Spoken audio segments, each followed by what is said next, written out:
Welcome to Midnight Truth, where peaceful stories guide you into the perfect night's rest. Before we start, take a moment to like this video and subscribe. It helps me bring more soothing stories to you and others who need them. Let me know in the comments where you're watching from and what time it is for you. Now, find your cozy spot, close your eyes, and let's begin this calming journey together. I pulled into the driveway just as the sun dipped below the horizon, painting the sky a bruised purple. My new place loomed ahead, an old two-story house with peeling gray paint and a sagging front porch. The real estate agent had called it charming and full of character. I'd call it tired, but it was cheap, and after the divorce, cheap was all I could afford. The moving truck rumbled behind me, its headlights cutting through the gathering dusk. I grabbed my duffel bag from the passenger seat, stepped out, and took a deep breath. The air smelled faintly of damp wood and something sour I couldn't place. The house creaked as I pushed the front door open. It wasn't locked, another quirk the agent had mentioned. Apparently, the last tenant hadn't bothered with keys, and the landlord didn't care enough to replace the lock. Inside, the air was stale, like the place hadn't been aired out in years. The floorboards groaned under my sneakers as I flicked on the light switch. A single bulb buzzed to life overhead, casting long shadows across the living room. The furniture was sparse, an old couch with faded floral fabric, a chipped coffee table, and a bookshelf that leaned slightly to the left. It'd do for now. I dropped my bag by the couch and waved the movers in. Two guys, both in stained t-shirts, shuffled through the door with my boxes. They didn't say much, just grunted as they hauled everything inside. I'd packed light. Clothes, a few books, some kitchen stuff. The rest stayed with Jen. She got the house, the dog, the life we'd built. I got this creaky old place on the edge of town, and a job at the hardware store starting Monday. New beginnings, right? It took about an hour to get everything inside. The movers left with a nod and a half-hearted good luck, their truck rumbling off into the night. I stood in the living room, hands on my hips, listening to the silence. Well, almost silence. The house had a voice of its own, little creaks and pops, like it was settling into its bones. I told myself it was normal. Old houses make noise. They breathe. I spent the next couple of hours unpacking the essentials. Clothes went into the bedroom upstairs, where the floor slanted just enough to make me feel off balance. The bed frame was ancient, with a rusty metal headboard that rattled when I pushed the mattress onto it. I set up a small lamp on the nightstand, its yellow glow barely reaching the corners of the room. Downstairs, I stacked dishes in the kitchen cabinets and plugged in the coffee maker. The fridge hummed to life with a low, throaty sound that made me jump. I laughed at myself. Jumpy already, and I'd only been here a few hours. By 10 o'clock, I was beat. I microwaved a frozen pizza, one of the few things I brought, and ate it standing at the kitchen counter. The house was quiet now, save for the occasional creak or the faint whistle of wind sneaking through a crack somewhere. I rinsed my plate, flicked off the kitchen light, and headed upstairs. The stairs groaned with every step, loud enough to wake the dead. I smirked at the thought. Maybe I'd get used to it. The bedroom felt colder than the rest of the house. I rubbed my arms and climbed into bed, pulling the blanket up to my chin. The mattress sagged under me, but it was soft enough. I stared at the ceiling, tracing the water stains that bloomed like dark flowers. My first night in my new life. I should have felt something, relief, maybe, or hope. Instead, I just felt tired. I was drifting off when I heard it, a heavy thud from downstairs.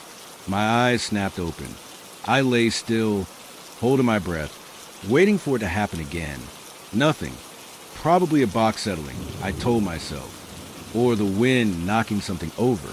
I rolled onto my side and closed my eyes. Then it came again, thud, like a boot hitting the floor. My heart kicked up a notch. I sat up, straining to listen. The house was silent now, but the air felt different, heavier. Somehow, I swung my legs out of bed and grabbed my phone, using its light to guide me downstairs. The stairs creaked louder than before, each step echoing in the stillness. In the living room, everything looked the same, boxes stacked against the wall, the couch undisturbed. I checked the kitchen, the back door, even the tiny closet under the stairs. Nothing. The thud didn't come again. I stood there for a minute, feeling stupid, then laughed under my breath. Old houses, man. They've got a mind of their own. Back in bed, I chalked it up to exhaustion and the unfamiliarity of the place. I'd been through a lot. Divorce, moving, starting over. My brain was probably just playing tricks. I turned off the lamp and let sleep pull me under. The next morning, I woke to sunlight streaming through the grimy bedroom window.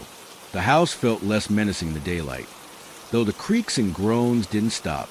I made coffee and sat on the front porch, watching the street come to life. A few cars rolled by. An old guy walked his dog past the house. Normal stuff. I was starting to relax when a woman appeared at the edge of my yard. She was maybe 60, with gray hair pulled into a tight bun and a face full of sharp angles. She carried a watering can, tending to flowers in her own yard next door. She glanced my way and gave a small wave. I waved back. "You're the new tenant?" she called out, her voice carrying over the quiet morning. "Yeah," I said, standing up, moved in last night. "I'm Matt."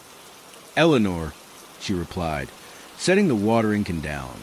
She wiped her hands on her apron and walked closer, stopping at the low fence between our yards. "Hope you like it quiet. This street doesn't see much action." "That's fine by me," I said, just looking for a fresh start. She nodded, her eyes flicking to the house behind me. It's a sturdy old place. Been here longer than most of us. You'll hear it creak and moan, but that's just its way. I smiled. "Yeah, I noticed that already. Keeps you on your toes." Her expression shifted. Just for a second, something uneasy crossed her face. "It's got a history, you know. People talk." "Oh." I leaned against the porch railing, curious. "What kind of history?" She hesitated, then shrugged. "Just rumors. Previous tenants, some of them left in a hurry. Said they heard things. Footsteps, mostly. One fella swore the house was cursed. Ran out in his pajamas babbling about it. Probably just lonely folks with too much imagination." I laughed, but it came out a little forced. "Footsteps, huh? Good thing I don't scare easy." She didn't laugh back.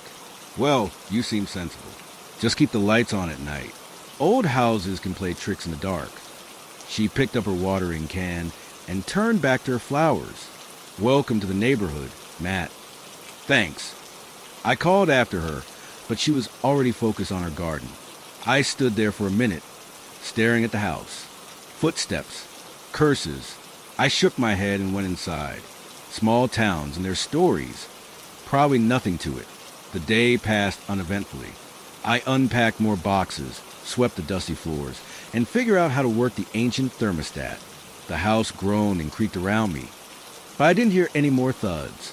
By evening, I was feeling settled, or as settled as I could be in a place that smelled faintly of mildew and sounded like it was muttering to itself.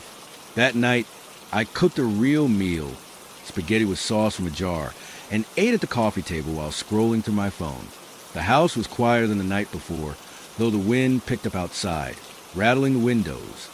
I cleaned up, locked the front door just in case, and headed to bed. The stairs creaked, the floorboard sighed, and I told myself it was all normal. Eleanor's words lingered, but I pushed them aside. I wasn't some superstitious nut. I was just a guy starting over. I climbed into bed and turned off the lamp. The darkness settled in, thick and heavy. I was almost asleep when it happened again. Thud. Downstairs. My eyes flew open. I waited, heart thudding in my chest. Thud. Louder this time, deliberate, like someone pacing across the living room. I sat up, fumbling for my phone. The light trembled in my hand as I listened. Thud. Thud. The sound stopped, and the silence that followed was worse. Thick, pressing against my ears. I told myself it was a house settling. Old pipes, maybe, but deep down I wasn't so sure. I didn't sleep much after those thuds. I lay there, phone clutched in my hand, listening to the house breathe around me. Every creak made me flinch. Every gust of wind rattling the windows felt like a whisper I couldn't quite hear. By the time the sky started to lighten, my eyes were gritty and my nerves were shot. I dragged myself out of bed, telling myself I'd imagined it. Houses don't pace. People do, and I was the only one here. Downstairs, the coffee maker gurgled to life, and I stood at the kitchen counter, staring out the window at Eleanor's yard. Her flowers bobbed in the morning breeze, bright and cheerful, like nothing weird had happened next door. I replayed the night in my head, those heavy, deliberate thuds. Maybe it was a raccoon in the walls, or the floorboards shifting. I'd lived in apartments before. Old buildings make all kinds of racket. This was just louder. I spent the morning unpacking the last of my boxes, trying to keep busy. The living room started to look like mine.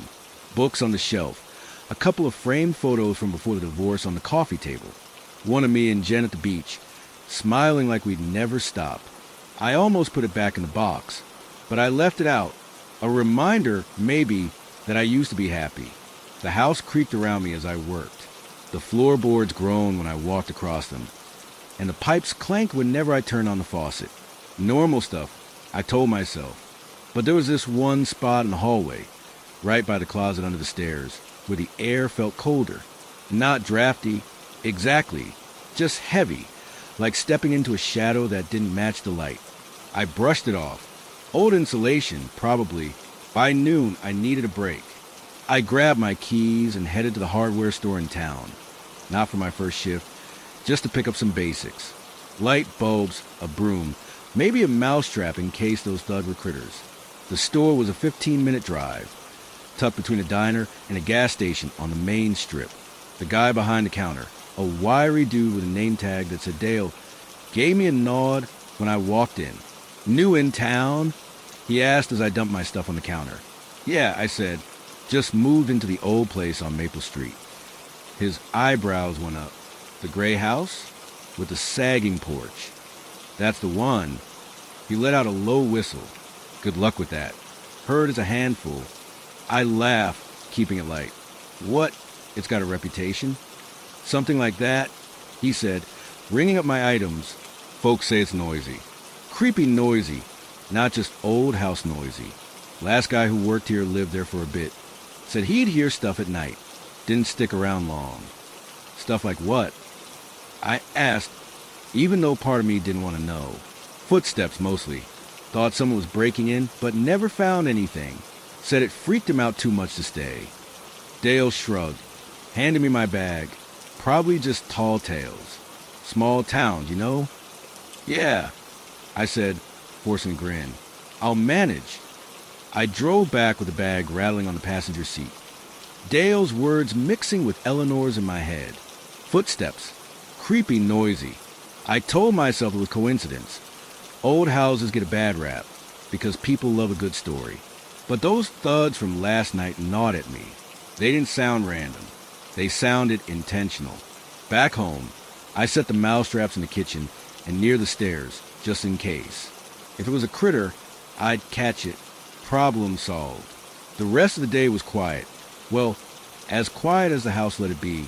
The creaks kept up, and that sour smell I'd noticed when I moved and seemed stronger in the afternoon heat. I opened a window in the living room, but it didn't help much. The air outside was warm and still, and the smell clung like damp laundry left too long. Dinner was leftovers from the night before, reheated in the microwave. I ate on the couch, flipping through channels on the little TV I'd set up, static mostly, with a few blurry stations coming through. I settled on some old sitcom rerun, letting the laugh track fill the silence. The house groaned now and then, but no thuds. I started to relax. Maybe last night was a fluke. Around 9, I locked up and headed upstairs. My routine was starting to take shape. Coffee in the morning, unpack during the day, crash at night. Tomorrow was Sunday, my last day before the job started. I figured I'd explore the town a bit. Maybe meet some people who didn't talk about footsteps and curses. I brushed my teeth in the tiny bathroom, the sink gurgling like it was choking, and climbed into bed. The mattress sagged under me. Familiar now. I flicked off the lamp and let the darkness settle in. I was half asleep when it started again. Thud. My eyes snapped open. Thud. Downstairs, same as last night. I sat up, heart pounding, and grabbed my phone. The light cut through the dark, shaky in my grip. Thud, thud. It was slower this time, like someone walking with purpose. I held my breath, waiting for it to stop. It didn't. Thud, thud. The sound moved, living room to kitchen, then back again, pacing. I told myself it was the mousetraps. A rat caught in thrashing. That had to be it. I swung my legs out of bed, phone in one hand, and crept to the door. The floor creaked under me, loud in the stillness. I eased the bedroom door open and peered down the stairs. The living room was dark, just shadows and the faint glow of streetlights sneaking through the curtains. Thud. It came from the kitchen now. I took the stairs slow, wincing at every groan from the wood. At the bottom, I aimed my phone's light ahead, sweeping across the room. Nothing moved. The boxes were still stacked, the couch untouched. I stepped into the kitchen, the tile cold against my bare feet. The mousetrap sat by the counter, empty, no rat, no blood, nothing. Thud. I spun around. The sound came from the living room again. Who's there? I called out, my voice cracking. Stupid, I know. No one answered. The house went quiet, but the air felt thick, like it was holding its breath. I checked the front door. Locked. The back door locked. No broken windows. No signs of anyone. Just me and the creaks. I stood there, heart hammering, telling myself I was overreacting. It was the house. Old houses settle. Old pipes bang. But those thuds didn't feel like settling. They felt alive. I climbed back upstairs, double-checking the bedroom door like it'd keep something out. In bed, I left the lamp on, its weak glow pushing the shadows back. The thuds didn't come again, but I didn't sleep either. Every creak, every sigh from the house kept me on edge. Morning came slow. I dragged myself downstairs bleary-eyed and checked the mousetraps again. Still empty. The kitchen smelled worse, like something rotting on the floor. I opened more windows, but the air stayed heavy. I made coffee and sat on the porch, watching Eleanor water her flowers.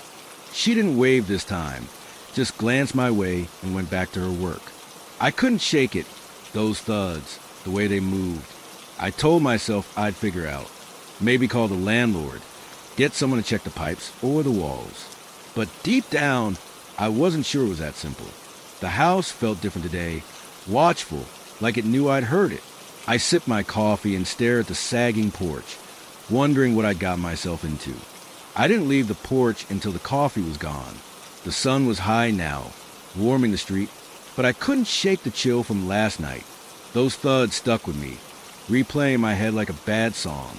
I told myself I'd call the landlord later, get someone out here to check the place. Pipes, rodents, whatever. There had to be an answer that didn't involve Eleanor's rumors or Dale's creepy stories. Inside, the house was its usual noisy self.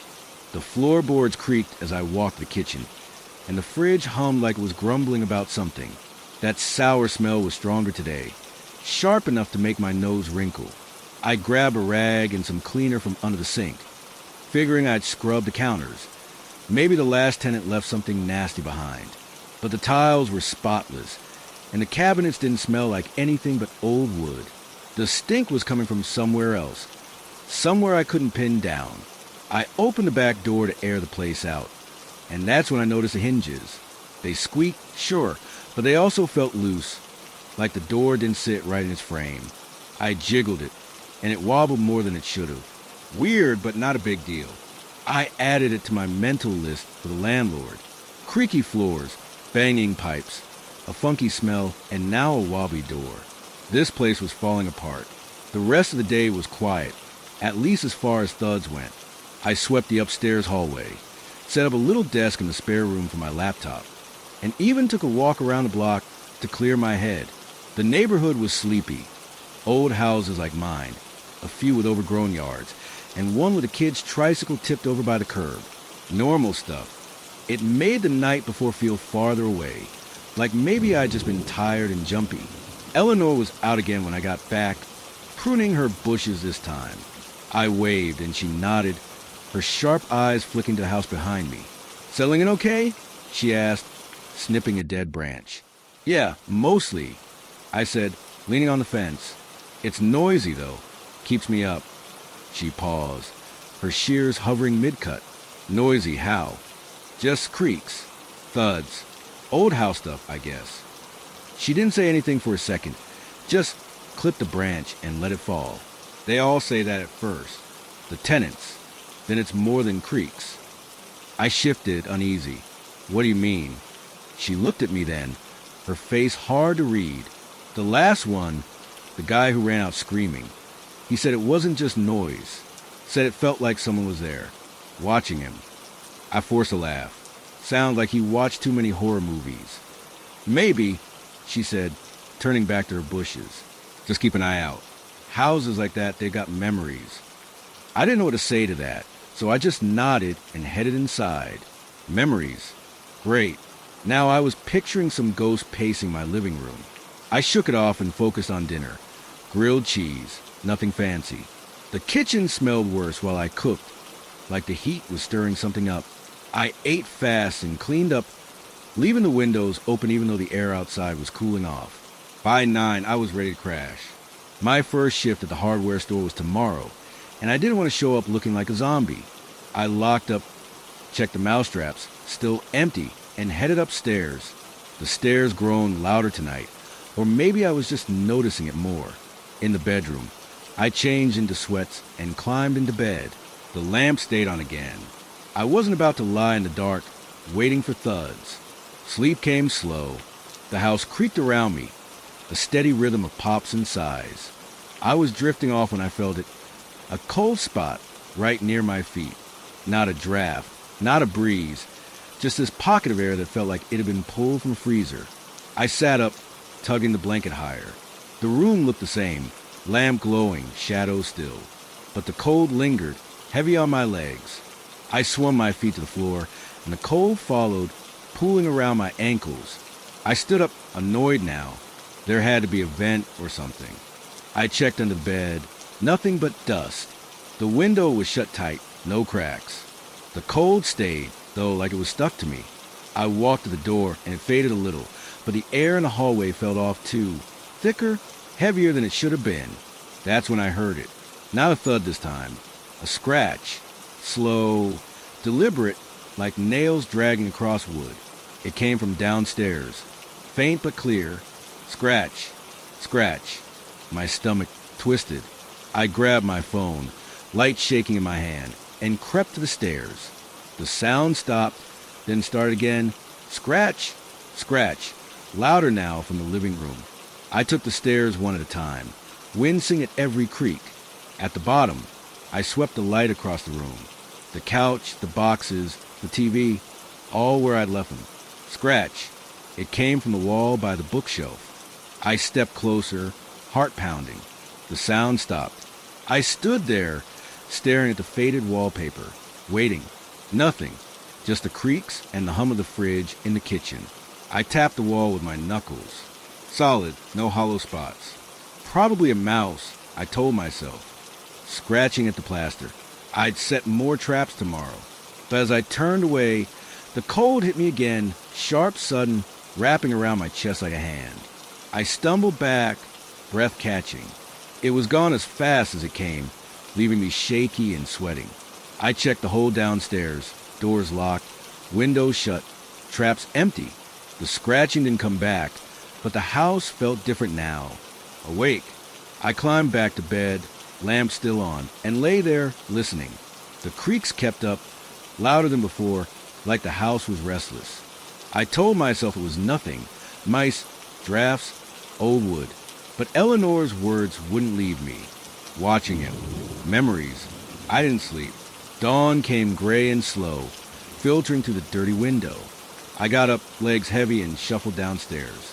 The kitchen smelled worse, like rot mixed with something metallic. I checked the trash, the sink, even the fridge. Nothing. The sourness was in the air, baked into the walls. I made coffee anyway, hands trembling as I poured it. Sitting at the coffee table, I stared at the wall where the scratching came from. It looked normal. Old paper, a few cracks. but I couldn't shake the feeling that something was behind it. Not a mouse, something bigger. I sipped my coffee, the bitterness grounding me, and decided I'd call the landlord after work. Get this place checked out. Pipes, wiring, whatever. I wasn't crazy. I wasn't imagining it. But as I sat there, the house creaked, loud, sharp, like a footstep on the stairs. I froze, cup halfway in my mouth. Silence. Then another creak. Higher up, I set the cup down, slow, and turned toward the hallway. The stairs were empty, shadowed in the morning light. I waited, breath held. Nothing moved. Just the house, groaning like it always did. I grabbed my keys and left for work early. The air outside felt clean, alive. I didn't look back at the house as I pulled out of the driveway. Whatever was going on, I'd deal with it later. I had to. I drove to the hardware store with the windows down. Letting the cool morning air slap me awake. My hands gripped the wheel tighter than they needed to, and my eyes kept flicking to the rear view mirror, half expecting to see the house following me. Stupid thought, but after last night, the cold, the scratching, those damn creaks, I wasn't feeling rational. I just wanted out of there for a few hours.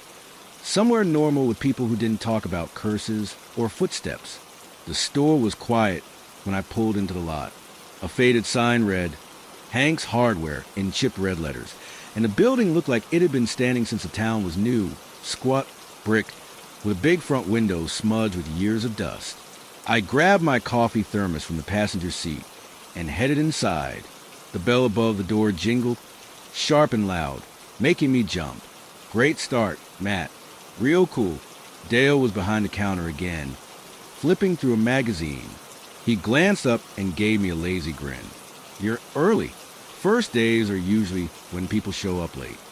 Didn't sleep much, I said, setting my thermos down. Figured I'd get a head start. He nodded like that made sense and didn't ask why. Good. I wasn't in the mood to explain the house to him or hear more creepy stories.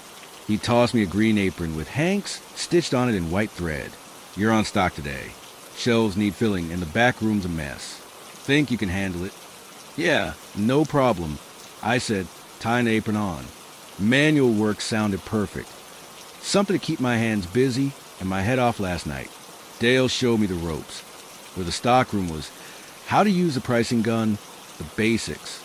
The store smelled like sawdust and metal, a clean, honest smell that pushed the sour rot house out of my nose. I spent the morning hauling boxes of nails, screws, and paint cans to the aisles, stacking them neat and tight. The physical effort felt good, grounding. My arms ached by noon, but my mind was quieter. No thuds, no scratches, just the hum of the fluorescent lights and the occasional customer shuffling in. Around lunchtime, an older guy with a gray beard and a flannel shirt came in. Hank, the owner. He had a limp and a voice like gravel, but his handshake was firm. You're the new guy, huh? Matt. That's me, I said, wiping sweat off my forehead. Heard you're in the gray house on Maple, he said. Eyeing me like he was sizing me up. I tensed. Yeah, just moved in. He grunted, grabbing a clipboard from the counter. Tough place to start fresh. Hope you're handy, gonna need it. What's that supposed to mean? I asked, keeping my tone light. He shrugged, flipping through the clipboard. Old houses like that, they're a project. Wiring shot, pipes are a nightmare. And people talk. Say it's got a feel to it. A feel. I pressed, even though I didn't really want to hear it. Like it doesn't want you there, he said, not looking up. But people say a lot of crap. You'll be fine if you don't spook easy. I forced a laugh. Good thing I don't then. He nodded and limped off to the back, leaving me with that little nugget. Great. Another person hinting at weirdness. I shook it off and went back to stacking shelves. The rest of the shift was uneventful. Customers asking for tools, Dale cracking bad jokes, the clock ticking slow. By 5, I was beat, but in a good way. Tired from work, not from lying awake listening to the house. I clocked out, grabbed my thermos, and headed to the car. The sun was dipping low, casting long shadows across the lot. I sat behind the wheel for a minute, staring at the keys in my hand. I didn't want to go back. The thought hit me hard, sudden, like the house was waiting. crouched at the end of Maple Street with its creaky floors and cold spots. I told myself I was being ridiculous. It was just a house. My house for now. I turned the key and drove. The street was quiet when I pulled up. Eleanor's lights were on next door, warm and yellow, but my place looked dark, hulking. The porch sagged like it was tired, and the windows caught the last of the sunset, glinting red. I grabbed my bag and stepped out. The air cool against my skin. That sour smell hit me before I even reached the door. Stronger now, like something dead under the porch. I'd have to check that tomorrow. Add it to the list. Inside, the house creaked low. I flicked on the living room light, and the bulb buzzed, flickering once before settling. The air felt heavy, thicker than it should have after a day with the windows open. I dropped my bag by the couch and checked the kitchen. The mouse traps were still empty, the counters clean. The smell was everywhere, though, sharp, wet, creeping up my throat. I opened the back door again, and it wobbled worse than before, the hinges whining like they were in pain. I made a sandwich for dinner, ham and cheese, nothing fancy, and ate it standing at the counter. The bread tasted fine, but the smell made it hard to enjoy. I kept glancing at the wall by the bookshelf, where the scratching came from last night. It looked the same, cracked wallpaper, a little peeling the edges. No marks, no holes. I tapped it again, just to be sure. Solid. Whatever was in there, if anything wasn't getting out. By 8, I was wiped. The day had caught up with me. Work, no sleep, the house gnawing at my nerves. I locked up, double-checking the doors this time, and headed upstairs. The stairs groaned loud, each step a complaint. In the bedroom, I changed and climbed into bed, leaving the lamp on again. I wasn't taking chances. The mattress sagged under me, familiar now, and I stared at the ceiling, tracing those water stains. Sleep pulled at me, heavy and insistent. I was almost out when the cold hit. Sharp, sudden, right across my chest. I jolted upright, blanket falling to my lap. The room was the same, lamp glowing, shadow still, but the air felt wrong. Icy, like I'd opened a freezer door. I swung my legs out, and the cold followed, wrapping around my ankles. My breath puffed out, faint but visible. That wasn't right. It was March, not winter. I stood, phone in hand, and swept the light around. Nothing. No vents, no open windows. The cold stayed, heavy and thick, pressing against me. Then I heard it scratch, slow, deliberate, from downstairs again. Scratch, scratch. My stomach dropped. I crept to the door, the floor creaking under me, and peered down the stairs. The living room was dark, just a faint glow from the streetlights outside. Scratch. It came from the wall again, louder this time. I took the stairs slow, heart hammering. The cold followed, clinging to my skin like wet clothes. At the bottom, I aimed my light at the bookshelf wall. The scratching stopped. I stepped closer, holding my breath. The wallpaper looked normal, but the air here was colder, sharper, like stepping into a meat locker. I tapped the wall. Solid. No sound. I pressed my ear against it, stupid as that was, and listened. Nothing but the hum of the house. Creaks, sighs, the fridge and the kitchen. Then a thud, heavy, deliberate, from upstairs. I spun around, light shaking in my hand. The stairs were empty, shadowed. Thud. Again, louder, like a boot hitting the floor in my bedroom. My mouth went dry. I'd just been up there. No one else was in the house. Thud, thud. It moved across the bedroom, toward the door. I bolted upstairs, taking the steps 2 at a time, the wood groaning under me. The bedroom was empty, bed messed up, lamp still on, no one there. The cold was gone, replaced by that sour smell, thick and choking. Thud. It came from the hallway now, near the spare room. I stepped out, light trembling, and saw nothing, just a slanted floor, the closed door to the spare room. Thud. Behind the door. I grabbed the knob, cold as ice, and yanked it open. The room was dark, my desk and laptop sitting quiet. No one. Nothing. The thudding stopped. I stood there, chest heaving, waiting. The house creaked around me, loud and sharp like it was laughing. I backed out, shutting the door, and checked every room, closet, bathroom, even under the damn bed. Empty. Just me and the noise. Back in bed, I left the lamp on and pulled the blanket tight. The cold didn't come back, but the creaks kept up, steady, rhythmic, like footsteps circling the house. I told myself it was the wind, the pipes, anything normal. But I knew better. Something was here, moving when I wasn't looking. Watching, like Eleanor said. I didn't sleep.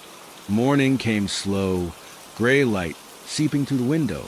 I got up, shaky and hollow, and stumbled downstairs. The smell hit me hard, rotten metallic, like blood and wet earth. I checked the traps again. Empty. The wall by the bookshelf stared back at me. Silent now. I made coffee, hands unsteady, and sat on the porch, avoiding the house. Eleanor was out, watering her flowers. She glanced my way but didn't wave. "You okay?" she called, her voice cutting through the quiet. "Yeah, I lied. Just tired." She nodded, like she didn't believe me, and went back to her garden. I sipped my coffee, staring at the house. It looked the same, gray, sagging, old, but it didn't feel the same. It felt alive, restless. I decided then I'd call the landlord today, get someone out here, and maybe dig into what Eleanor and Hank kept hinting at. This wasn't just an old house. Something was wrong with it, and I needed to know what. I didn't go back inside until the coffee was gone. The porch felt safer, like a buffer between me and whatever was creaking and thudding in there. The house loomed behind me, quiet now in the morning light. But I wasn't fooled. It had been quiet before, too, right before the cold hit or the scratching started. I rubbed my eyes, gritty from another sleepless night, and pulled out my phone. Time to call the landlord. His name was Greg, a gruff guy I'd only met once when I signed the lease. He answered on the third ring, voice thick like I'd woken him up. "Yeah. Hey, Greg, it's Matt, the tenant at 112 Maple." A pause, then a grunt. "What's up?" "The house is noisy," I said, picking my word careful. "Creaks, thuds, stuff moving around at night. And there's a smell like something's rotting. Can you send someone to check it out?" He sighed, loud and annoyed. "Old houses creak, man. Pipes bang. You sure it's not just settling?" "It's more than that," I said, my voice sharper than I meant. "Feels like something's in the walls. And the smell's getting worse." Another pause. I could hear him shifting, maybe sitting up. "Fine. I'll send Pete over this afternoon. He's my handyman. But don't expect miracles. It's an old place. Anything else?" "The back door's loose," I added. "Hinges are shot." Yeah, I'll tell him. See you later." He hung up before I could say thanks. Typical Greg. Minimum effort, maximum grumble. I pocketed the phone and stared at the house. Pete better be good, because I wasn't sleeping another night with thuds and scratches ringing in my ears. I had the day off. Tuesday, my one breather before the work week kicked into gear. I figured I'd use it to figure out what was going on. The house felt like it was testing me, pushing to see how much I'd take before I bolted like that guy Eleanor mentioned. I wasn't running. Not yet, but I needed answers. First, I tackled the smell. It hit me hard when I stepped inside, like wet rot and something coppery, thick enough to coat my tongue. I checked the kitchen again. Sink, trash, fridge. Nothing. The mousetrap sat empty, mocking me. I grabbed a flashlight from my bag and poked around the living room, shining it under the couch, behind the bookshelf. Dust and cobwebs, but no dead rats or moldy food. The smell was strongest by the wall where the scratching came from, sharp and sour, like it was seeping through plaster. I pressed my hand against the wallpaper. It felt damp, colder than the rest of the room. Weird. There weren't any pipes there, as far as I could tell. I tapped it, and the sound was solid, no hollow spots. Whatever was behind it wasn't a cavity full of rot. At least, I hope not. I'd let Pete figure that out. Next, I checked the back door. It wobbled worse today, the hinges squeaking like a rusty gate. I crouched and ran the flashlight over it. The screws were loose, sure, but the wood around them looked off, dark, almost black, like it had been soaked and left to fester. I touched it, and my fingers came away damp. Not wet, just sticky. I wiped them on my jeans, stomach turning. Add that to Pete's list. By noon, I was restless. The house creaked around me, louder in the quiet, like it knew I was poking around. I grabbed my keys and headed to town. Maybe someone at the diner knew more about this place than Eleanor's vague warnings or Hank's shrugs. Small towns love gossip, right? The diner was a block from a hardware store, all chrome and faded red vinyl. A bell jingled when I walked in, and a waitress with a tired smile waved me to a booth. I ordered a burger and coffee, keeping an eye on a handful of locals scattered around. An old guy in overalls sat at the counter, nursing a milkshake. Two women in the corner whispered over pie. Normal stuff. I relaxed a little, the hum of conversation pushing the house out of my head. The waitress, Linda, her name tag said, brought my food and lingered, refilling my coffee. "You're new around here, huh?" "Yeah," I said, taking a bite of the burger. "Moved into the gray house on Maple a few days ago." Her smile faltered, just for a second. "Oh, that place." I swallowed, leaning forward. "You know it?" "Everybody knows it," she said, lowering her voice. "Been empty off and on for years. People don't stay long." "Why not?" I asked, even though I could guess. She glanced around, like she didn't want to be overheard. "They say it's haunted." "Not ghosts, exactly. Something worse. Last tenant before you. Guy named Tom. He'd come in here looking like he hadn't slept in weeks. Said the house moved at night. Footsteps, shadows, stuff he couldn't explain. Left in a hurry. Moved at night." I pressed, my burger forgotten. "Yeah, like it was alive." Said he'd hear things walking around, but never saw anyone. Freaked him out bad. She shrugged, topping off my coffee again. "Probably just stories. Old houses get a reputation." I nodded, but my appetite was gone. Footsteps. Thuds. Same stuff I'd been hearing. "Anyone ever say who built it? Or why it's like that?" She thought for a second. "Not sure who built it, but it's been around forever. Used to belong to some weird guy. Recluse type. People said he was into strange stuff, like rituals or something. Died there, I think. That's all I know. Rituals." My voice came out quieter than I meant. "Yeah, creepy junk. Ouija boards, candles, that kind of thing. But it's just talk. You okay over there?" "Fine," I lied, forcing a smile. "Just curious." She nodded and moved off to another table. I picked at my food, Linda's words spinning in my head. Rituals. A recluse. The house moving at night. It sounded like a ghost story cooked up to scare kids. But those thuds weren't imaginary. Neither was the cold or that smell. I paid and left, the bell jingling behind me. Back home. Pete's truck was in the driveway. A beat-up blue pickup with tools rattling in the bed. He was on the porch, a stocky guy in a flannel shirt, toolbox at his feet. "You Matt?"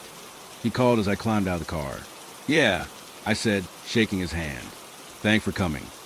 "Greg said you got noises and a smell. That right?" "And the back door," I added. "It's loose." He grunted and followed me inside. The creak started up as soon as we stepped in, loud and sharp. Pete didn't blink, just set his toolbox down and pulled out a flashlight. Old places like this, it's usually pipes or critters. Let's see what we're dealing with. I showed him the kitchen first, where the smell was worst. He wrinkled his nose and poked around, under the sink behind the fridge. "Nothing dead here," he said, shining his light into the corners. "Might be in the walls. I'll check the crawl space later." Next, the back door. He jiggled it, frowning at the wobble. Hinges are toast. Wood's rotted, too. Looks like water damage. "I'll swap the screws, but this frame shot. Needs replacing." "Explains the dampness," I said, pointing to the sticky black spots. He nodded, digging in his toolbox. "Weird. Though no leaks around here.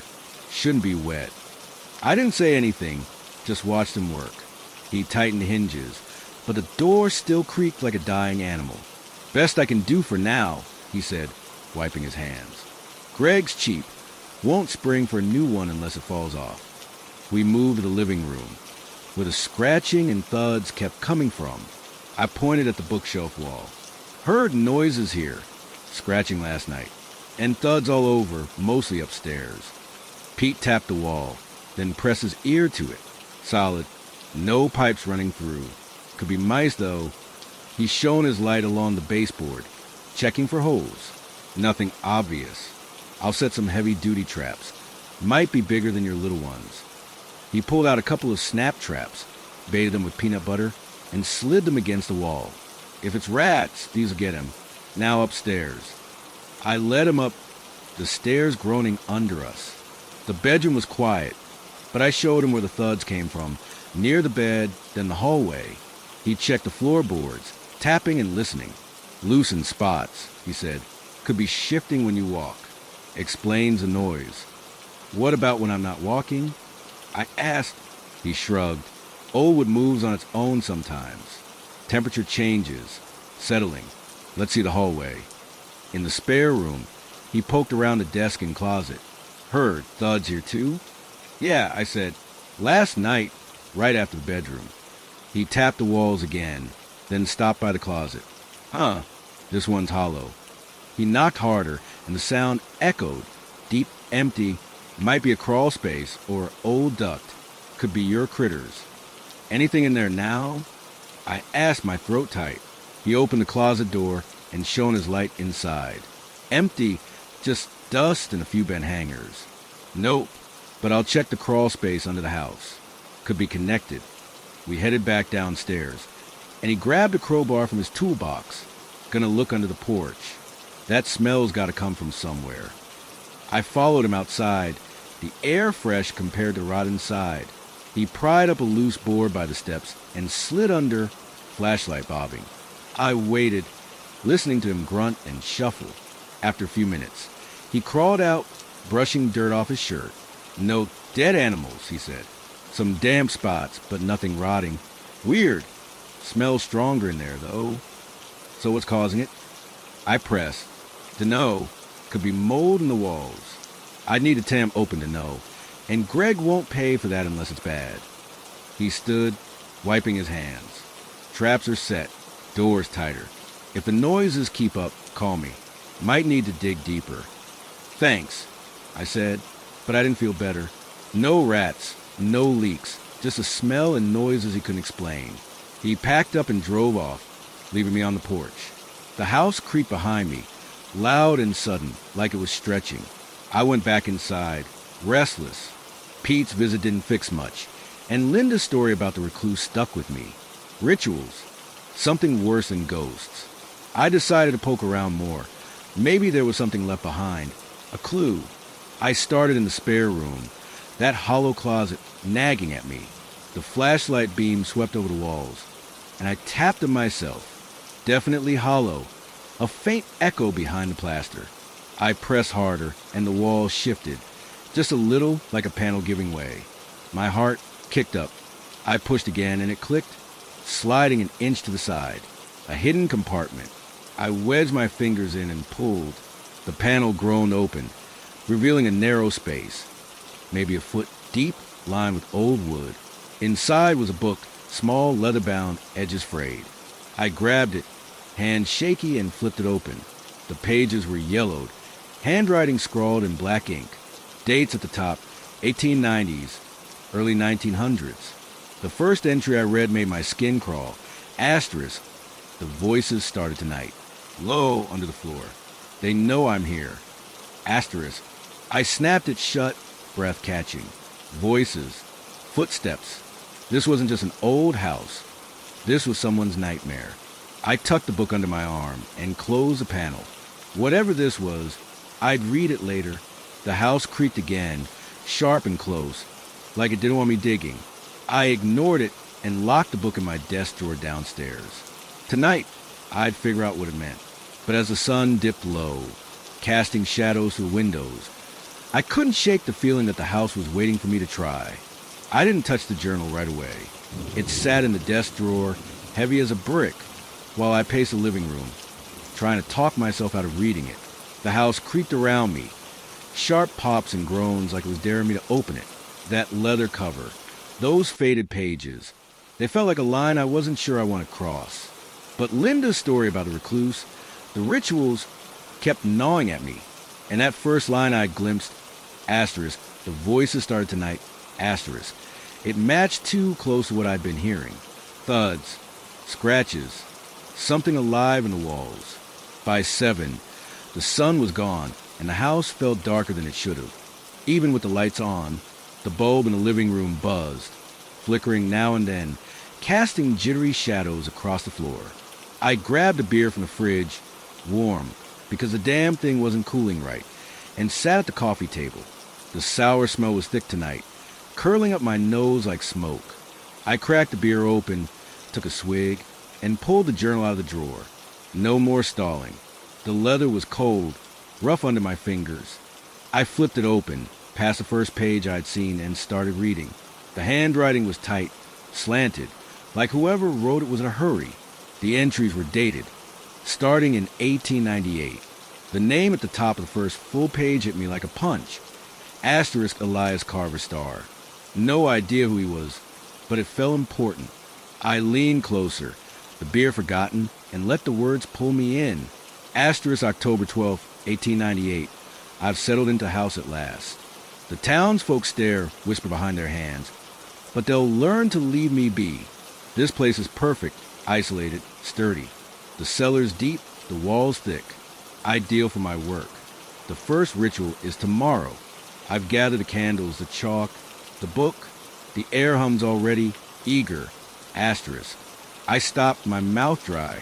Rituals. Linda wasn't kidding. I flipped ahead, scanning for more. Asterisk October 13th, 1898. It worked. The circle held. The words rang true. Something answered. Lo, beneath the floor, a murmur I felt more than heard. It's weak still, but it's there. I'll strengthen it tomorrow. The house shifts tonight, creaking like it's waking up. I'm not alone anymore. Asterisk. My stomach twisted. The house shifting, creaking. I glanced at the ceiling, half expecting it to groan back at me. It didn't, but the air felt heavier, pressing down. I kept reading. Asterisk November 2nd, 1898. The voices are clearer now. They come from the cellar, the walls, even the stairs. Not words I know, just sounds deep and old. The rituals are working too well. Last night, I woke to footsteps overhead, heavy and slow. Nothing was there when I looked. The house feels alive, like it's part of it now. I've opened something and it's growing. Asterisk. Footsteps. My heart kicked up loud in my ears. I'd heard them too. Thuds pacing the living room, the bedroom, the hall. Elias Carver, whoever he was, had been here. Doing what? Summoning something? I flipped further, the dates jumping ahead. Asterisk January 15th, 1899. I can't stop it. The rituals were a mistake. The thing I called. It's not a spirit, not a demon, not anything I can name. It's in the house, woven into it. The walls breathe, the floor moves. Last night, I felt it sit on my bed, cold, heavy, invisible. I screamed and it laughed, a sound like breaking glass. I've locked the cellar, but it's too late. It's everywhere. Asterisk. I dropped the journal, my hand shaking. Cold, heavy, invisible. I'd felt that too. The cold spots, the weight in the air. My beer sat warm and flat. The room too quiet now. The house wasn't creaking anymore. It was listening. I stood, pacing a shake off the chill creeping up my spine. Elias Carver had lived here, messed with something he couldn't control, and now I was stuck with it. Great. I grabbed the journal again, flipping to the last entry, dated months later. Asterisk April 3rd, 1899. I'm leaving tonight. The thing won't let me sleep. It walks, it scratches, it watches. The townsfolk think I'm mad, but they don't know. I burned the book, broke the circle, but it's still here. The house keeps it. I hear it now, on the floor, laughing. If anyone finds this, leave. It waits for you.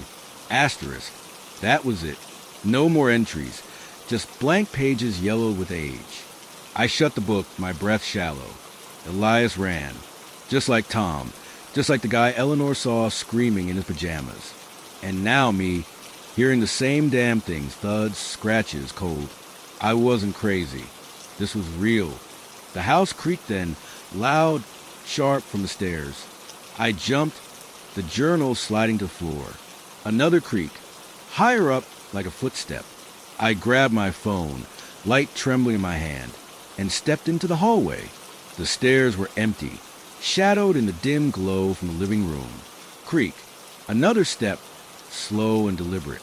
My throat tightened. I wasn't imagining this. Who's there?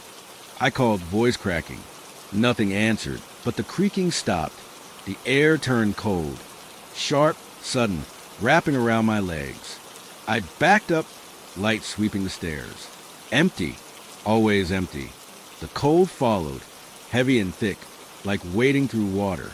I stumbled into the living room, heart pounding, and it faded, leaving me sweaty and shaking. I sat on the couch, journal in my lap, trying to think. Elias said he'd opened something. Something not a spirit or demon. Something worse. Woven into the house. The walls breathe, he wrote. The floor moves. I'd felt it too, the way the air shifted. The thuds that didn't match any explanation Pete gave. Pipes don't laugh. Mice don't sit on your bed. I needed to know more. Who was Elias Carver? What did he call?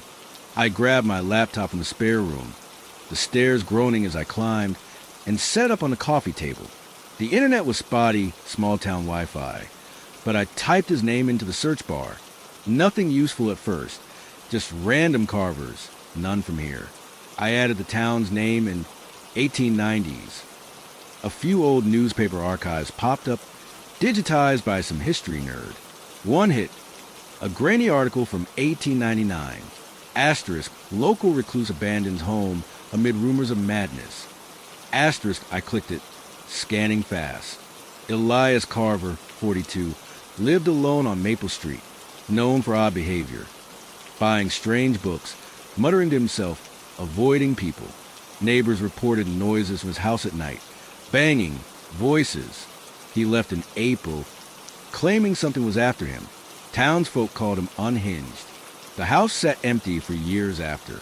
Another article, dated 1905, mentioned the house again. A new tenant, a woman, moved in and left within months, saying the walls talked. No one believed her either. The pattern kept going. People moving in, moving out, all with the same story. Footsteps, voices, something watching. By the 1920s, it was a local legend, the Carver House. No one stayed long. I shut the laptop, my head spinning. Elias didn't just live here. He cursed it. Whatever he called. It stuck, waiting for people like me to stumble in. I glanced at the wall by the bookshelf, where the scratching came from. The traps Pete set sat quiet, untouched. No rats, no pipes, just it. The house creaked again, long, low, from the kitchen. I stood, phone in hand, and crept over. The back door wobbled, even though I'd locked it. Scratch, scratch, from the wall this time, slow and deliberate. I aimed the light, watching the wallpaper. It didn't move, but the sound kept going, scratch, scratch, like nails dragging deep. My skin crawled. I backed away, and it stopped. The silence worse somehow. I wasn't sleeping tonight. I knew that much. I grabbed a blanket and camped on the couch, lamp on, journal beside me. The house stayed quiet for a while, but the air felt thick, watchful. Around midnight, it started again. Thud. Upstairs, heavy and slow. Thud, thud, pacing the bedroom. I gripped the blanket, listening. It moved. Down the hall, toward the stairs. Thud. Creak. Closer. I stood, light aimed at the hallway. The stairs groaned, one by one, like something was coming down. My breath caught. Creak. Creak. I backed toward the front door, hand on the knob. The sound stopped at the bottom, and the cold hit sharp, sudden, wrapping around my chest. I yanked the door open and stumbled onto the porch, the night air slapping me awake. The house was dark behind me, silent now. I stood there, shivering, waiting for something to follow. Nothing did. The cold faded, and the crickets chirped like nothing happened. I locked the door from the outside. Pointless, maybe, but it felt right, and sat on the porch steps, blanket around my shoulders. The journal's last words burned in my head. It waits for you. Dawn came slow, gray and heavy. I didn't go back in until the sun was up, casting weak light through the windows. The house looked normal, creaky, smelly, old, but I knew better now. Elias Carver had left something here, something alive in the walls, the floors, the air. I couldn't stay like this, jumping at every sound, sleeping on the porch. I'd talk to Greg tomorrow, demand answers, maybe find a way to undo whatever Elias did. I grabbed the journal and flipped it open again, rereading that last entry. It waits for you. The house creaked, soft and close, like it agreed. I shut the book and stuffed it back in the drawer. I wasn't running yet, but I wasn't sure how long I could hold out. I didn't sleep on the porch. Not really, just doze in fits, waking every time the wind rattled the eaves or a car rolled by. By the time the sun was up, my back ached, and my head felt like it was stuffed with cotton. The house loomed behind me, quiet in the daylight. But I wasn't fooled anymore. It wasn't just old wood and bad pipes. Elias Carver's journal made that clear. Something was here, and it wasn't leaving. I grabbed my phone and called Greg again, pacing the driveway to keep my nerve. He picked up on the second ring, sounding grumpier than yesterday. "What now, Matt?" "We need to talk," I said, my voice rough from no sleep. "About the house. It's not just noises. There's a history here, and you didn't tell me." A long pause. I could hear him breathing, heavy and slow. "What are you on about?" "I found a journal," I said, cutting to it. "Guy named Elias Carver lived here in the 1890s. Said he did rituals. Opened something up. People have been running out of this place ever since. You know about this." He snorted, but it sounded forced. "You're reading ghost stories now? It's an old house. People make up crap." "Don't bullshit me, Greg." I snapped. "I've heard footsteps, thuds, every night. Scratches in the walls. Cold spots that don't make sense." Pete couldn't explain it either. "What's going on?" Another pause, longer this time. "Look, I don't know any Carver guy." "Yeah, the place is a rep. Tenants bitch about noises. Leave early. I rent it cheap cause of that." "You signed the lease. You want to break it, fine, but I'm not refunding you." "I'm not breaking it yet," I said, gripping the phone tighter. "But you should have warned me. This isn't normal old house stuff. It feels alive." He sighed, loud and irritated. "You want out? Say so. Otherwise, deal with it. I've got other calls." He hung up before I could argue. Typical Greg, dodging, deflecting. He knew something, even if he wouldn't admit it. I shoved the phone in my pocket and stared at the house. The windows glinted in the morning sun, blank and unreadable. I wasn't letting this go. If Greg wouldn't talk, I'd find answers myself. The journal was a start, but I needed more. Something concrete about Elias Carver and whatever he'd unleashed. I headed inside, the sour smell hitting me like a slap. The living room felt off, thicker, heavier, like the air was holding its breath. I grabbed my laptop and the journal, setting up at the coffee table again. Time to dig. First, I reread Elias's entries, slower this time, looking for clues. The rituals.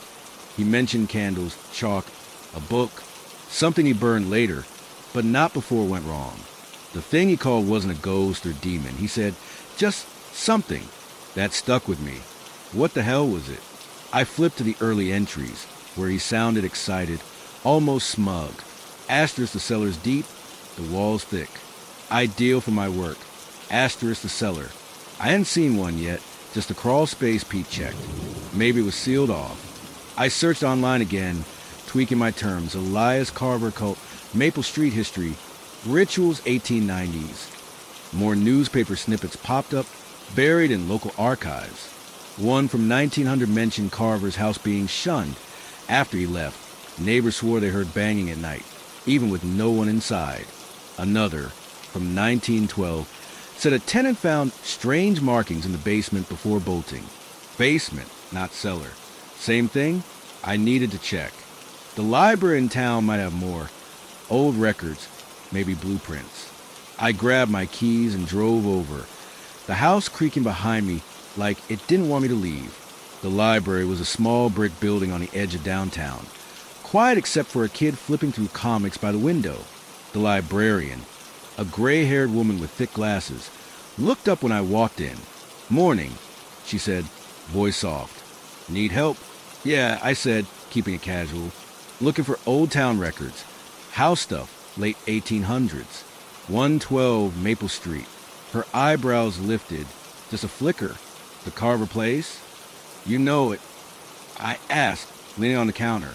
"Everybody does," she said, adjusting her glasses. "Been a story around here forever. Elias Carver built it, or had it built. Anyway, lived there alone, went crazy, left. What are you after?" "Anything about him," I said. "Or the house. I'm living there now." She studied me for a second, then nodded. "Give me a minute." She shuffled to a back room and came back with a box. Dusty, labeled Town History, 1880 to 1900. Not much is digitized past what's online. This might have something. Careful, it's fragile. I thanked her and took the box to a table, digging through yellow papers, deeds, tax records, a few faded photos. Halfway down, I found it. A deed for 112 Maple, signed by Elias Carver in 1897. The house was custom built, bigger than it looked now, with a lower level noted in plans. Cellar or basement, didn't matter. It was there. Another paper, a complaint from 1899, caught my eye. Neighbors reported unholy noises and foul odors coming from Carver's property. He'd ignore their pleas, then vanished. A photo slipped out next. A grainy shot of house, brand new, with a man standing on the porch. Tall, thin, dark coat, face blurred but staring straight at the camera. The back read, E. Carver, 1898. My skin prickled. That was him, the guy who started this. I kept digging. A handwritten letter, dated 1901, from a tenant of the town council. Asterisk, the house is cursed. I hear steps at night. Feel eyes on me. There's a door in the basement that wasn't there before. I'm leaving. Asterisk a door? I hadn't seen one in the crawl space, but Pete didn't look hard. I stuffed the papers back in the box and thanked the librarian, my head buzzing. Cellar, door, rituals, whatever Elias called, it was tied to this place, maybe still down there. Back home, the house felt colder, even with the sun high. The smell was worse, rotten metallic, seeping from the walls. I grabbed Pete's traps from the living room, still empty, and headed outside to the crawl space. The board he'd pried up was loose, and I slid under, flashlight in hand. Dirt and dampness pressed in, the sour stench choking me. I swept the light around. Pipes, cobwebs, no dead animals. Then I saw it. A hatch, half buried in the far corner, wood warped and black. I crawled closer, heart pounding. The hatch was small, maybe 2 feet square, with a rusted latch. I yanked it, and it groaned open, spilling cold air that smelled like death. Below was a drop, stone steps fading into dark. The cellar.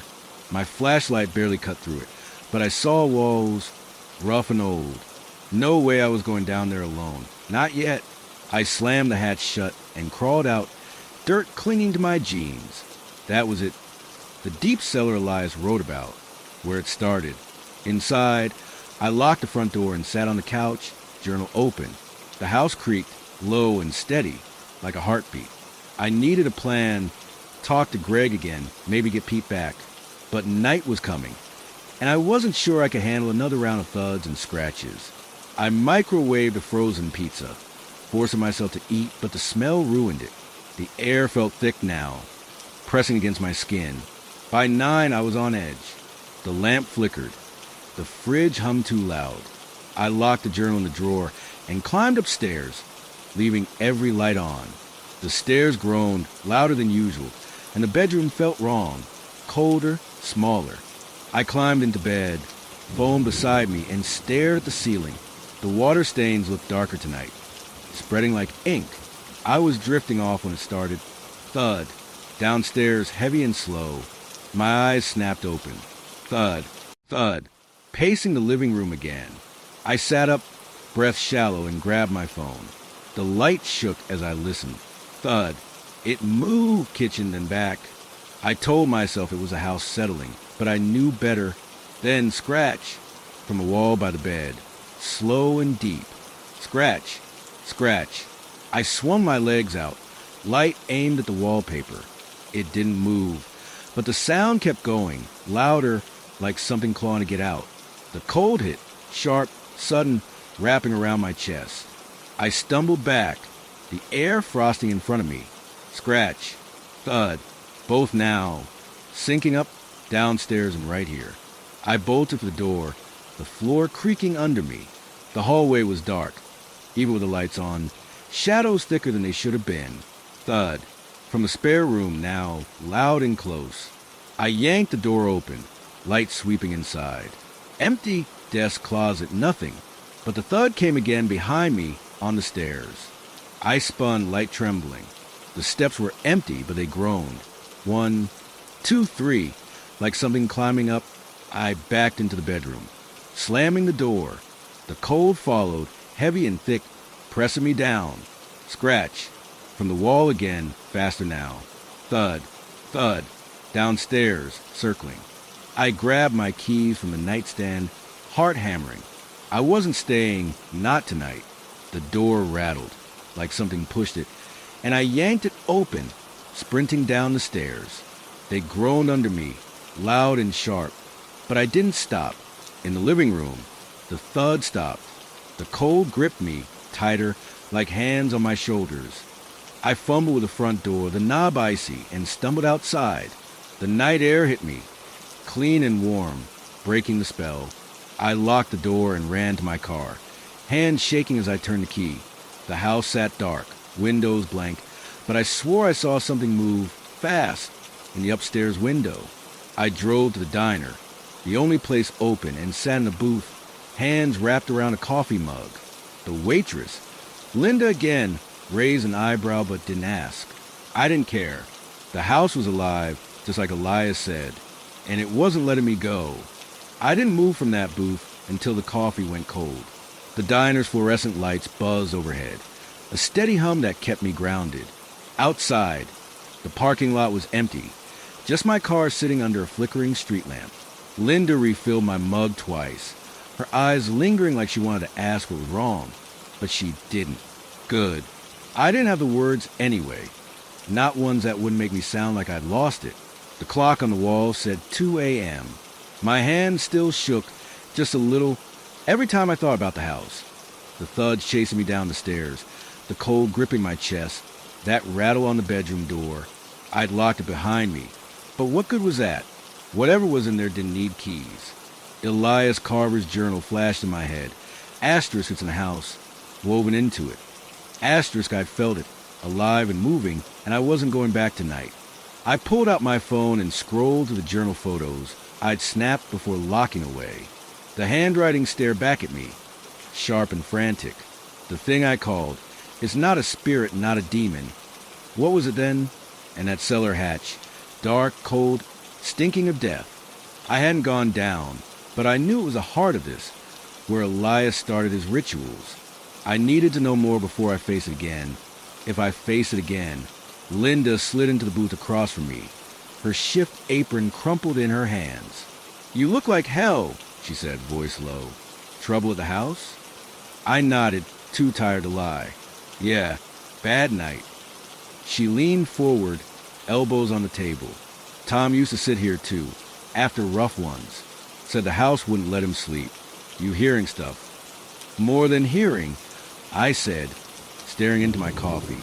Footsteps, scratches, felt like it was chasing me out. Her eyes widened, just a flicker. "Jesus, same as him. You find anything about it?" "Some," I said, tapping my phone. "Old journal from a guy who built it. Elias Carver. He was into rituals. Called something up. Said it got into the house." She frowned, chewing her lip. "Rituals, huh? Like which stuff?" "Something like that," I said. He wrote about a cellar. I found a hatch today, under the porch. Didn't go in, but it's there. You think it's still down there? She asked, voice barely above a whisper. I don't know, I said, but it's not just down there. It's everywhere, the walls, the floors. I felt it tonight. She sat back, crossing her arms. Tom never mentioned the cellar, just the noises. Said it watched him. You gonna leave? Not yet, I said, surprised at myself. I need to figure this out. Maybe stop it. She shook her head, braver than me. Be careful, Matt. That place is gonna hold on people. She slid out and went back to wiping counters, leaving me with my coffee and a sinking feeling. A hold on people. Elias ran. Tom ran. I'd run tonight. But I wasn't done, not while I still had questions. I opened my laptop, kept in the car after last night, and dug into the library's online archives again, chasing anything on Elias or the house. A new hit popped up, a scanned page from a 1904 town ledger. It listed Elias Carver as deceased. No date or cause, just a note. Asterisk, property abandoned, deemed unfit. Asterisk, unfit how? Another article from 1910 mentioned a local historian poking around the house. He found occult symbols carved in the basement. Circles, lines, stuff that reeked of blasphemy. He didn't stay long either. Symbols. Elias's chalk circles, maybe the ones he said held until they didn't. I kept going, piecing it together. A forum post from 2015, some ghost hunter type, claimed the Carver house was a thin spot, a place where something broke through. He'd heard footsteps too, felt cold, but never found the cellar. Said the energy was wrong, like the house was a cage for something that didn't belong. Thin spot, woven into it. My head throbbed. This wasn't just a haunting. It was a trap Elias built, and I'd walked right in. Dawn crept in, gray light spilling through the diner windows. Linda was gone, replaced by a bleary-eyed morning shift guy. I paid and drove back to town, not to the house, to the library again. The librarian recognized me when I walked in, her glasses glinting as she waved me over. Back already? She asked, a hint of a smile. Yeah, I said, rubbing my neck. Need more on Elias Carver. Anything about his rituals, the basement. She frowned, thoughtful. Not much beyond that box yesterday. But there's a local history book, self-published, small run. Might have something. She shuffled off and returned with thin, dog-eared paperback titled Shadows of Maple Street. Chapter 3 is about the house. Take it easy, it's the only copy. I thanked her and sat in the corner, flipping to the chapter. It was short, mostly rehashing what I'd found. Elias the recluse, noises, tenants fleeing. But one paragraph stood out. Asterisk, Carver was obsessed with the occult, claiming he'd found a doorway in his studies. Neighbors reported seeing him carry strange items into the house. Black candles, animal bones. A book bound in dark leather.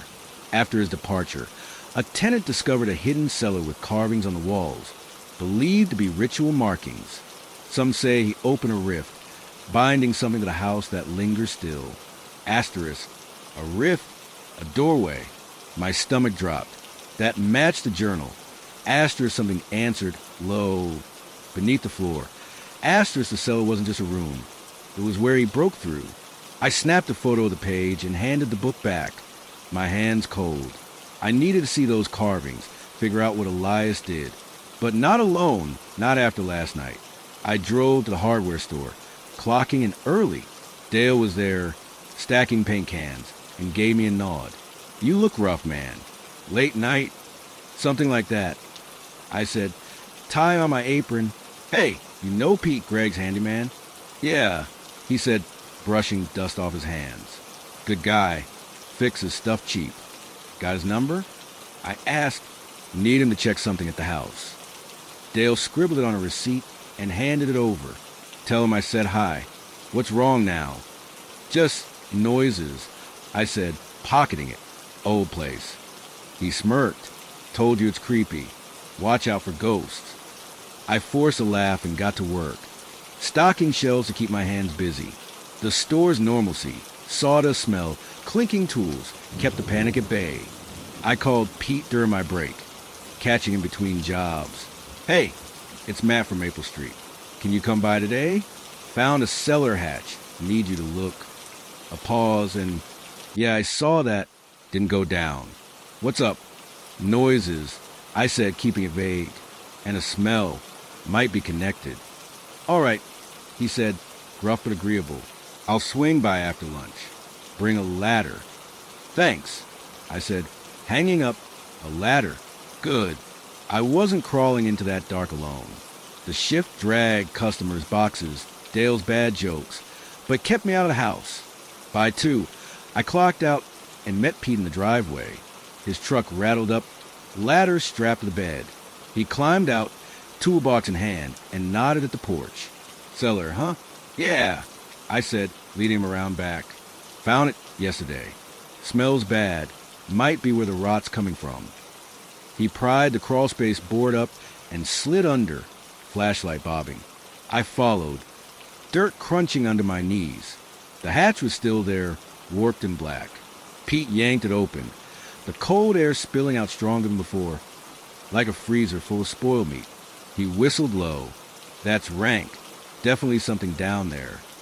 He dropped the ladder in, metal clanging on stone, and climbed down. I hesitated, then followed, flashlight trembling. The steps were uneven, slick with dampness. The cellar was small, maybe 10 by 10, walls rough stone, floor packed dirt. The smell hit hard, gagging me, rot, blood, something sharp and wrong. Pete swept his light around, and there they were, carvings, circles, jagged lines, symbols I didn't recognize, etched deep into the stone. Holy hell, Pete muttered. What is this? No idea. I lied, my voice tight. Old tenant stuff, maybe. He stepped closer, tracing a circle with his finger. Looks like a cult thing. Seen crap like this on TV. Smells worse here. Might be mold or a leak. I nodded, but my eyes locked on the carvings. Elias's circles, the ones he said held then didn't. The air felt thick, heavy, like it was pushing back. Pete poked around, checking corners, but I stayed by the ladder, flashlight aimed at the walls. Something moved, fast in the shadows. I swung the light, heart jumping. Nothing, just stone and dirt. You see that? I asked, voice shaky. See what? Pete said, glancing over. Thought I saw never mind. I said, swallowing. Paranoia. Had to be. We climbed out, Pete grumbling about the smell. No leaks, no bodies. Might be the walls. Need to tear them up to know. Greg won't like that. Yeah, I said, slamming the hatch shut. Thanks anyway. He packed up and left, promising to tell Greg about the carvings. I stood on the porch, the house creaking behind me, and felt it, eyes on my back. I turned, but the windows were empty. The cellar stayed with me, though those symbols, that smell, Elias's rift. I wasn't sleeping there tonight, not with that under my feet. I drove back to the diner, grabbing a booth and my laptop. The carvings nagged at me, needed to know what they meant. I searched occult symbols 1890s, pulling up grainy images. Some matched, circles with spikes, lines crossing like veins. Old texts called them binding runes, meant to hold something in place. Elias's circle held, until it didn't. Whatever he bound was loose now, woven into the house. Night fell, and I stayed put, sipping coffee. Around 11, my phone buzzed, a text from an unknown number. Asterisk, check your car. Asterisk, I frowned, stepping outside. The lot was dark, my car alone under the street lamp. I walked over, keys in hand, and froze. The driver's side window was cracked open just an inch, but I'd left it shut. Inside on the seat was a scrap of paper. I grabbed it, hands cold, scrawled in black ink. Asterisk, it follows. Asterisk, my breath caught. I spun, scanning the lot, empty, silent. The house was miles away, but the cold hit, sharp, sudden, wrapping around my legs. I stumbled back, dropping the paper. It fluttered under the car, and the cold faded, leaving me shaking. Not just the house. It was out here, too. I stood in the diner parking lot, the note gone under my car, my breath foggy in the night air even though it wasn't that cold. It follows. The words burned in my head, sharp and jagged. The house was miles away, locked tight. But that cold, the same cold that gripped me in the bedroom, the cellar, had found me here.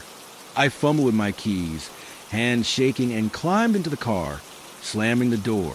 The cracked window stared back at me. A thin gap I couldn't explain. I rolled it up, locked everything, and sat there, heart pounding, waiting for something to move in the dark. Nothing did. The lot stayed empty, street lamp flickering, crickets chirping like nothing was wrong. But I felt it, eyes on me, heavy and close. I started the engine and peeled out, headlights cutting through the night. I didn't know where I was going. Just away. The diner shrank in the rear view, and the road stretched ahead, quiet and black. My phone buzzed on the passenger seat. Another text from that unknown number. Asterisk, you can't run. Asterisk, I swerved, nearly clipping the curb, and tossed the phone into the back. No way. Not dealing with that. I drove aimlessly, past the hardware store, the library, the edge of town where the trees swallowed the streetlights. The cold lingered, faint but there, curling around my ankles like smoke. I cranked the heat, but it didn't help. My mind raced. Elias Carver's journal, the cellar carvings, that damn note. It follows, not just in the house, out here with me. Whatever he'd called, it wasn't stuck to Maple Street anymore. It was loose. I ended up at a gas station on the highway, neon sign buzzing like a dying fly. I filled the tank, hands numb, and went inside for coffee, black, scalding, something to keep me awake. The clerk barely looked up. Some kid glued to his phone. I paid and sat in the car, sipping, staring at the road. I couldn't go back, not tonight, maybe not ever. But I couldn't keep driving either. My eyes burned, my head throbbed. I needed a plan. The journal was still at the house, locked in the drawer. The cellar hatch too, those carvings, the rift Elias opened. I'd seen enough to know it wasn't imagination. Thuds, scratches, coal that moved like it had a mind. Linda's words echoed. It's got a hold on people. Tom ran. Elias ran. I'd run twice now. But running didn't stop it, just delayed the inevitable. I had to face it, figure out what it was, maybe close whatever Elias left open. Crazy? Yeah, but sitting here, jumping at shadows, wasn't living either. I drove back to town slow, the sky lightening to a bruised gray. The house came into view, sagging porch, dark windows, same as always. I parked across the street, engine idling, and watched. No movement, no sound from here. Just a tired old place. But I knew better. I grabbed my phone from the back. No new text. Just that last one glaring at me. Asterisk, you can't run. Asterisk, I deleted it. Like that it erased the truth. Eleanor's lights were on next door. She'd know something. More than she'd let on. I crossed the street. The air thick with that sour rot smell. And knocked. She opened the door after a minute. Hair in a loose bun, eyes sharp despite the hour. Matt, she said, not surprised. You look awful. Can I come in? I asked, voice rough. She stepped aside, and I followed her into a living room packed with old furniture. Floral couch, shelves stuffed with books and knickknacks. It smelled like lavender, clean and warm, a world away from the house next door. I sat, hands clasped, and cut to it. I need to know about the Carver place. Everything you've heard. She sat across from me, folding her hands. I told you rumors. Footsteps, tenants leaving. You've heard it too, I reckon. More than heard, I said. Felt it. Found a journal, Elias Carver's. He did rituals, called something up. It's still there and it's not staying there. Her face tightened, just a flicker. Carver. Yeah, I've heard the name. Old folks used to say he was a devil worshiper. Crazy, locked in that house with his books and candles. Said he died there, not left. Body never found. Died? I leaned forward. Journal says he ran. Maybe he meant to, she said, shrugging. Story goes he went mad, locked himself in the basement. Neighbors heard screaming one night, then nothing. House sat empty after. First tenant found blood down there, dried. old. No one cared enough to dig deeper. Blood. I repeated, my stomach sinking. There's a cellar. I saw it. Carvings on the walls. Smells like death. She nodded, slow. That's the tale. Whatever he did, it stuck. People don't last long there. You shouldn't either. I can't just leave, I said, though I wasn't sure why. It followed me last night, out of the house. Left a note in my car. Her eyes widened, real fear there now. Followed you? Yeah, I said, pulling out my phone to show her. Then remembered I deleted it. Said it follows. Cold hit me, same as inside. She stood, pacing to the window, peering at the house. That's new. Never heard of it leaving. You need to get out, Matt, now, before it gets worse. I want to stop it, I said, the words spilling out. Close whatever he opened. There's a way, maybe those carvings, a cellar.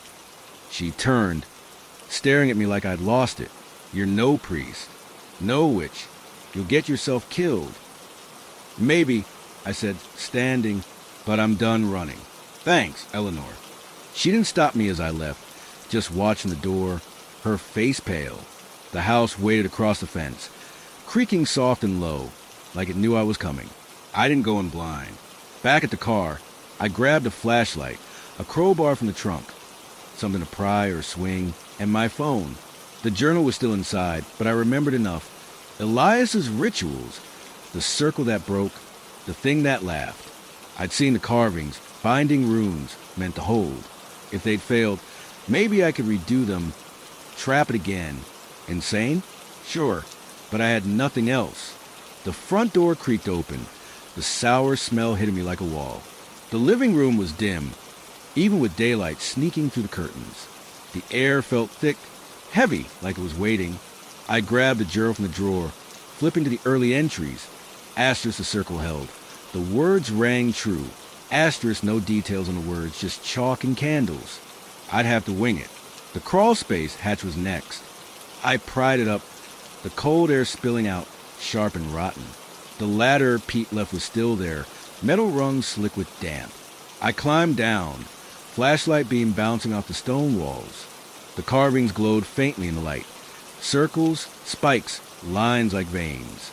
The smell was worse here, gagging me, blood and decay, thick in my throat. I gripped the crowbar, heart hammering, and stepped to the center. The dirt floor was uneven, stained dark in spots. Blood? Mold? Didn't matter. I set the flashlight down, beam up, and started scratching a circle with the crowbar. Rough, uneven, but close to what I'd seen online. The house creaked above, loud and sharp, like it felt the cut. I kept going, dragging lines of the dirt, copying the wall runes best I could. The air thickened, pressing against me, cold seeping into my bones. I finished the circle and stood in it, journal in one hand, crowbar in the other. All right, I said, voice shaky. If you're here, show yourself. Let's end this. Nothing at first, just the creaks, the hum of the house. Then a thud, above, heavy and deliberate. Dust sifted from the ceiling, pattering on my shoulders. Thud, thud, coming down. My mouth went dry. I tightened my grip, eyes on the ladder. Scratch. From the walls now, all around, slow, deep like claws on stone. The cold hit, sharp, sudden, wrapping my chest. My breath puffed out, visible in the flashlight's glow. Elias called you. I said louder, I'm sending you back. The scratching stopped. Silence, thick and heavy. Then a laugh. Low, guttural, like glass grinding underfoot. It came from everywhere, the walls, the floor, the air. My skin crawled. The flashlight flickered, shadows jumping. Thud, right above the hatch now. I swung the light up and the ladder rattled. Slow, like something climbing down. I backed into the circle, hard in my throat. The laugh grew, echoing off the stone. A shape dropped, fast, dark, landing at the ladder's base. Not a person, just a shadow, tall and jagged, edges shifting like smoke. No face, no eyes, but I felt it watching. The cold tightened, crushing, and the smell turned sharp, blood and rot, choking me. It said, not a voice, a sound in my head, deep and wrong. You think you hold me? I swung the crowbar wild, but it passed through. Nothing solid, just air. The shadow laughed again, louder, and the carvings on the walls flared, red, glowing, then faded. The circle under me cracked, dirt splitting like glass. No, I muttered, swinging again. It moved, fast, around me, a blur of dark. The cold slammed harder, knocking me to my knees. The journal fell, pages scattering. You're mine, it said, closer now, the sound vibrating in my skull. I grabbed the crowbar, scraping the circle again, desperate. Stay back. I yelled, voice breaking. The shadow lunged, straight through me, cold like knives. I screamed, falling, and it was gone. The cellar went still, flashlight steady, air thick but quiet. I scrambled up, gasping, grabbing the journal scraps. The circle was ruined, dirt smeared. The shadow wasn't here, but I felt it, lingering, waiting. I climbed out, legs shaking, and slammed the hatch. The house creaked, soft and smug, like it had won. I didn't stay. I grabbed my bag, the journal pieces, and ran to the car, the crowbar clattering in the trunk. The house watched, windows dark, porch sagging, but I didn't look back. I drove to the diner, hands white on the wheel, and parked under the street lamp. My chest ached, the cold still there, faint but deep. The shadow's voice echoed, asterisk your mind, asterisk not trapped, not gone, loose. Inside, Linda was on shift, her face paling when she saw me. Matt, what happened? Try to stop it, I said, collapsing in a booth. Cellar. Saw it, shadow, no face. It's not just a house anymore. She slid in across from me, eyes wide. You went down there? Yeah, I said, rubbing my face. Thought I could bind it, like Elias did. Didn't work. It's out. She grabbed my hand, hers cold but real. You need to leave, now. Town, everything. I know, I said, pulling away. Just need a minute. She nodded and brought me coffee, leaving me to think. The journal scrap sat beside me. Elias's words useless now. He'd burned his book, broke his circle, and it still got him. Died there, Eleanor said. Maybe it followed him too. Finish him somewhere else. I couldn't stay. Not with that thing loose. Not with your mind ringing in my head. I called Greg from the booth. Voice flat. I'm out. Lisa's done. Keep the deposit. He grumbled, half asleep. Fine. Drop the keys tomorrow. No, I said, I'm gone tonight. Mail them. He muttered something and hung up. I finished the coffee, the heat doing nothing for the cold inside, and packed up. Linda watched me go, worry in her eyes, but didn't stop me. The car started rough, engine coughing, and I drove out of town, past the gas station, onto the highway. The house faded in the rear view, a gray smudge swallowed by trees. I didn't stop until the tank was low. Pulling into a motel 2 hours south. The room was cheap, stale air, lumpy bed, but quiet. No creaks, no thuds. I locked the door, checked the windows, and collapsed, journal scraps on the nightstand. Sleep came fast, heavy, pulling me under. I woke to scratching, slow, deep under the bed. My eyes snapped open. The room was dark, the clock glowing 3 a.m. scratch. Scratch. I grabbed my phone, light trembling, and aimed it down. Nothing, just carpet, dust. The sound stopped, but the cold hit, sharp, familiar, wrapping my legs. A laugh, low, grinding, filled the air, not from the room, from inside me. I bolted upright, the cold fading, the laugh gone. The motel room was silent, clock ticking, AC humming. No scratches, no shadows. I swept the light around. Empty, normal, but my chest felt wrong, tight, heavy, like something lodged there. I grabbed my bag and the journal scraps. Stumbling outside, the parking lot was still, my car alone under a dim bulb. I climbed in, locking the doors, and sat there, breath fogging the windshield. It wasn't a room. It was me. You're mine. The shadow didn't need the house. It had latched on, followed me like Elias warned. I started the engine, hand shaking, and drove, highway stretching black and endless. The cold stayed, faint but there, a passenger I couldn't shake. My phone buzzed, unknown number. I didn't look, just tossed it out the window, watching it shatter on the asphalt. Dawn came slow, painting the sky red. I stopped at a gas station, filling up, eyes darting to every shadow. The clerk didn't notice me, and I didn't speak, just paid and left. The road kept going, towns blurring, trees thinning, and I kept driving. The house was gone, miles behind, but the creaks followed, soft, in my head, under the engine's hum.